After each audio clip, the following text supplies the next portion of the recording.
Շնորհակալ եմ շատ, հարգելի ներկաներ, նախ շնորհակալ եմ ձեր ներկայության համար եւ առաջարկում եմ մի հատ մեր այսօրվա երթին ծափահարենք տաքանակի։ Դրանք տեսակ ծափահարեցիք աղավնիները տրան։ Շատ կարևոր է արձանագրել, թե մեր երթը ինչի համար էր եւ ինչ էր նշանակում։ Ըստ էության մենք այսօր վերահաստատվում ենք որպես առաջինը քրիստոնեություն ընդունած պետություն եւ այսօրվա մեր քայլարշավը խորհրդանշում էր,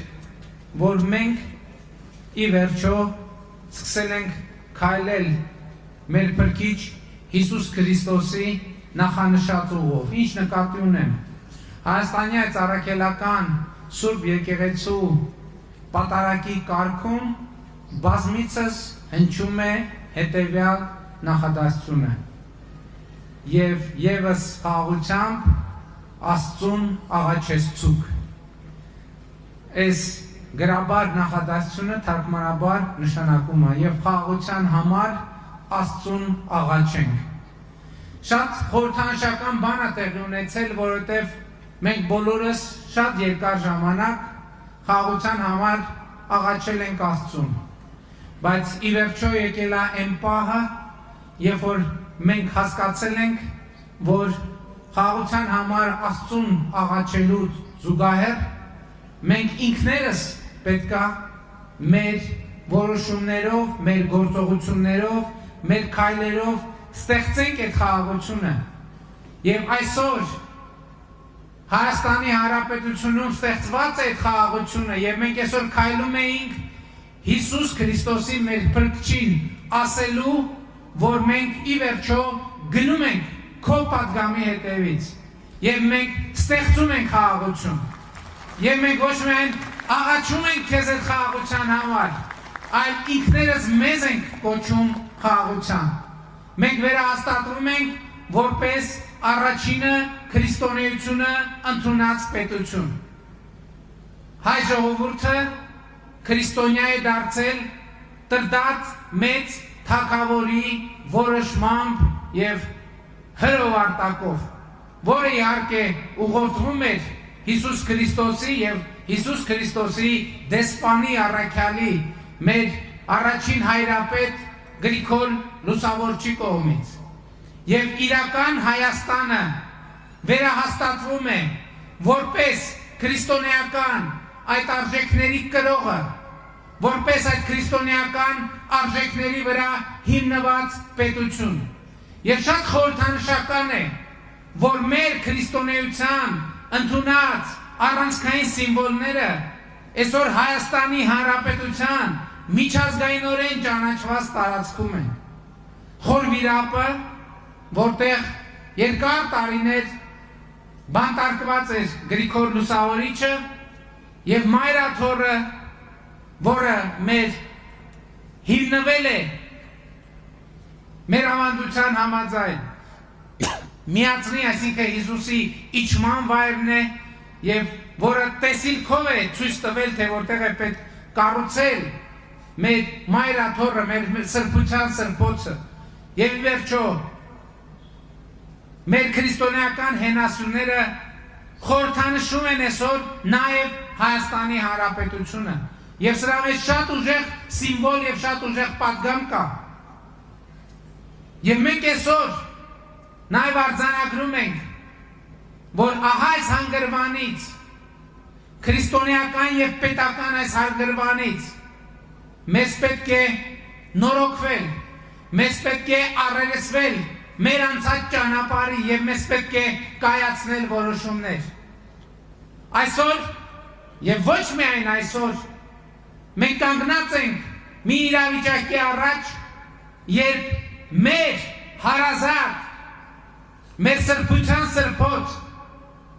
Հայաստանի առաքելական Սուրբ եկեղեցին ոմանք փորձ են անում օգտագործել որպես հենման կետ Հայաստանի Հանրապետության դեմ գործելու համար, Մենք այսօր այստեղ հավաքված ենք ասելու առաջին այսօր շատ են ասում, թե կառավարությունը գործում է եկեղեցու դեմ։ Կառավարությունը չի գործել, չի գործում եւ երբեք չի կարող գործել եկեղեցու դեմ, որովհետեւ կառավարությունը Հայաստանյան առաքելական Սուրբ եկեղեցու հետևորդ է։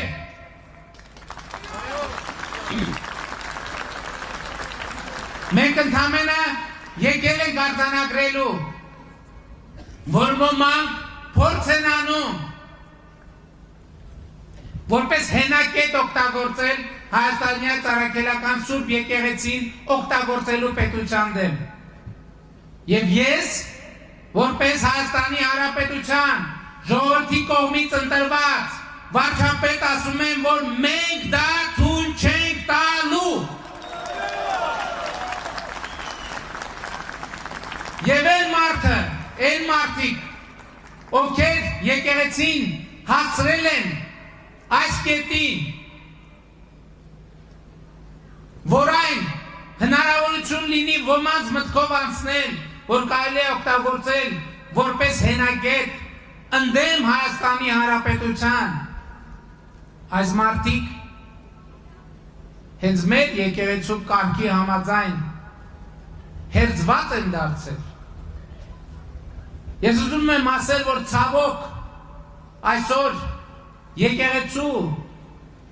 փաստացի պետը եւ իր վերնախավը, իր ձևավորած նեղ շրջապատը ըստ էության մենք պետք է արձանագրենք, որ աղանդավորական տրամաբանության մեջ են, հերձվածի մեջ են։ Սա նշանակում է, որ մենք մեր եկեղեցին, Հայաստանյան առաքելական Սուրբ եկեղեցին պետք է ազատենք հերձվածից։ Մենք եկեղեցին պետք է վերադարձնենք ժողովրդին։ Սիրելիներս, եկեղեցու սպասավորները ունեն առանցքային նշանակություն։ Առանցքային կարևորագույն նշանակություն նրանք եկեղեցու սյուներն են, բայց եկեղեցին պատկանում է Հիսուս Քրիստոսի եւ եկեղեցին ժողովրդի համար է։ Եկեղեցին ժողովրդի համար է։ Եկեղեցին այնտեղն է, որտեղ մարդը հաղորդվում է Հիսուս Քրիստոսի հետ։ Եվ այսօր մեր եկեղեցում Հիսուս Քրիստոսը ցավոք անկյուն է մղված։ Հիսուս Քրիստոսը մեր փրկիչը մեկուսացված է, բայց լավ լուրն այն է, որ դուրս են գալիս Հիսուս Քրիստոս այդ թվում մեր եկեղեցում դուրս է գալիս մեկուսացումից եւ հաղթահարում է մեկուսացումը։ Եվ դուք տեսաք, որ նախորդ օրը 10 եպիսկոպոսների հետ մենք որոշում կայացրեցինք եւ հայտարարություն ստորագրեցինք Հայաստանյան առաքելական Սուրբ եկեղեցու բարենորոգման մեկնարկի մասին։ Եվ ես ուզում եմ, որ մենք բոլորս բարձր ծափերով ողջունենք 10 եպիսկոպոսներին եւ մեր բոլոր հոգեվոր հայրերին, ովքեր կանգնել են եկեղեցու բարենորոգման ճանապարհին, եւ մենք պետք է պաշտպանենք նրանց, մենք պետք է թիկուն կանգնենք նրանց, այնպես ինչպես իրենք այս դժվար պահին թիկուկ են կանգնել իրենց ժողովրդին եւ իրենց պետությանը։ Կամ այսպիսի հանգամանք, որ հիմա փորձ է արվում մատնանշել, տարբեր խնդիրներ առաջ քաշել, ես ուզում եմ հստակ լինի, որևէ մեկը Հայաստանյան առաքելական Սուրբ եկեղեցու բարենորոգման օրակարգի որևէ հետևորդ չի ասում, ինքը իրենք չի սրբացնում, ընդհակառակը այդ տեքստի մեջ հստակ արձանագրել է, որ մեզնից յուրաքանչյուրը ընդունում է իր մեղավորությունը եւ իր պատասխանատվությունը։ Մենք էլ պիտի, գիտեք ինչ, մենք էլ պիտի ընդունենք մեր մեղավորությունը եւ պատասխանատվությունը, որովհետեւ հիմա ըստ էության ստացվում է, որ մենք մի շատ կոպիտ սխալ ենք գործել երկար ժամանակ։ Մենք մեր եկեղեցուն մենակ ենք թողել հերձվածի հետ։ Մենք Հիսուս Քրիստոսին իր եկեղեցում մենակ ենք թողել այդ հերձվածի հետ։ Եվ այսօրվա քայլարշավը նրա մասին է, որ մենք վերադարձել ենք, մենք եկել ենք եւ մենք այլևս մեր եկեղեցին եւ մեր եկեղեցու հոգեվոր սպասավորներին եւ մեր եկեղեցուն մեր Տեր եւ Փրկիչ Հիսուս Քրիստոսին մենակ չենք թողի։ Եվ մենք եկել ենք այս պատճառը։ Գիտեք շատերը դրա մեջ քաղաքական ակցիա են տեսնում։ Այս պատճառը, որ այդ թվում ես եւ մեր կառավարության ներկայացուցիչներ պատարակների ժամանակ ծնկի են գալիս խորանի առաջ մեղքերի համար, թողություն խնդրելու համար։ Այնտեղ կարգի ժամանակ բազմաթիվ մեղքեր են թվարկվում եւ մենք այդ մեղքերի համար թողություն ենք խնդրում։ Բայց կա մի ուրիշ խորհուրդ է։ Ես համոզված եմ մեզնից շատերը, ես մեր Տիրոջից Հիսուս Քրիստոսից, մեր եկեղեցուց, հայաստանյան առաքելական Սուրբ եկեղեցուց եւ մեր եկեղեցու բազմաթիվ իրոք հոգեվոր սպասավորներից եմ ներողություն խնդրում եւ թողություն խնդրում մեր եկեղեցին, նրա սպասավորներին եւ մեր եկեղեցուն, մեր Տեր եւ Փրկիչ Հիսուս Քրիստոսին մենակ թողնելու համար։ Եվ մենք այսօր էլ եմ ասում, խորհրդանիշ էր, որ մենք էլ մենակ չենք, իրենք էլ մենակ չենք եւ մենակ չենք, Մենակ չէ եկեղեցին, մենակ չէ պետությունը, որովհետև եկեղեցին եւ պետությունը այլևս իրար հետ են։ Եվ եկեղեցին ժողովրդի համար է։ Եվ ես մեր ժողովրդին կոչ եմ անում։ Այո, գնալ պատարակների եւ իրենց հոգեվոր սպասավորներին հորդորել, խնդրել, միանալ Հայաստանյան առաքելական Սուրբ եկեղեցու բարենորոգման օրակարգին, հորդորել պատարակների ժամանակ, զեղչել այն անունը, որը չպետք է հնչի խորանից, մինչև այն պահը, երբ որ մենք կունենանք Հիսուս Քրիստոսի անունով ժողովրդով ազգային եկեղեցական ժողովով իրապես ընտրված եւ իր կոչման եւ իր ապրածի, իր աշխարհայացի,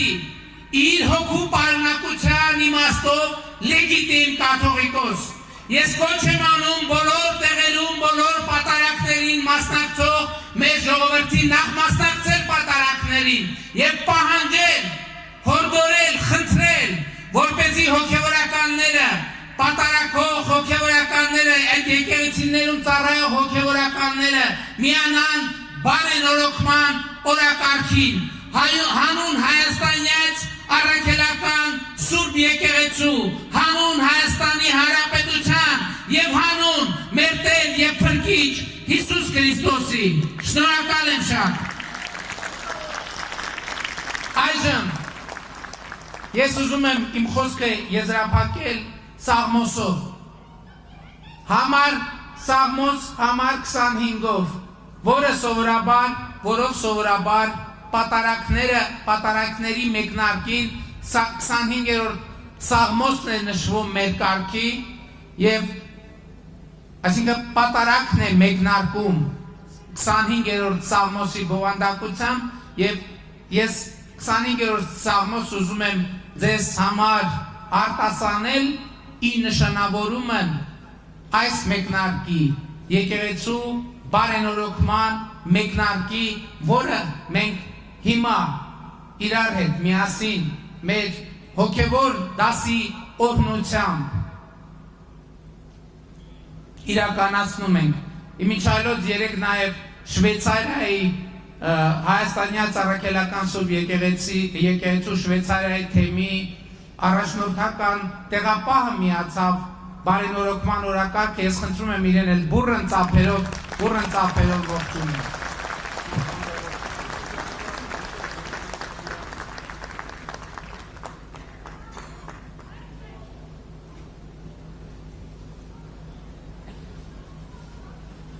Կներեք ներողություն եմ խնդրում։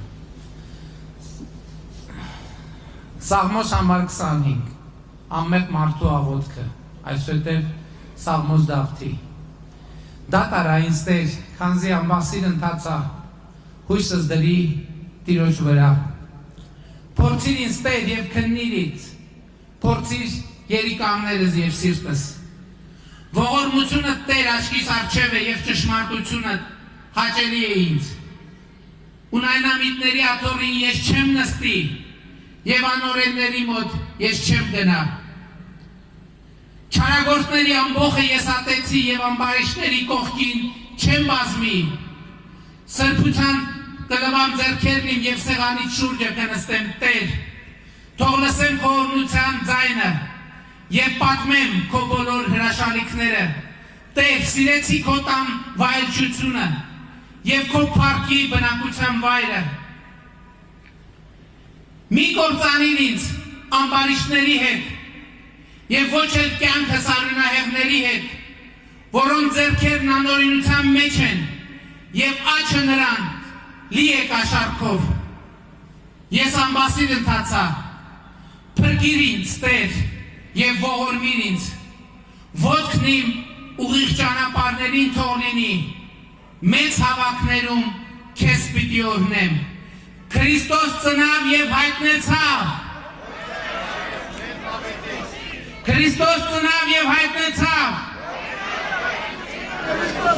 Քրիստոս ծնավ և հայտնեցավ։ Մեզ և ձեզ մեծ ավետի, շնորհակալ եմ բոլորիդ այս մթնոլորտում և այդ տրամադրությամբ շնորհավորում եմ բոլորիդ ձեր ընտանիքների անդամների, ձեր տների, ձեր օջախների սուրբ ծնունդը և համոզված եմ այսօր հիմա բոլորս շտապում եք ձեր ընտանիքների և ընկերների հետ նշել սուրբ ծնունդը, մեր Տեր և Փրկիչ Հիսուս Քրիստոսի սուրբ ծնունդը։ Շնորհակալ եմ շատ։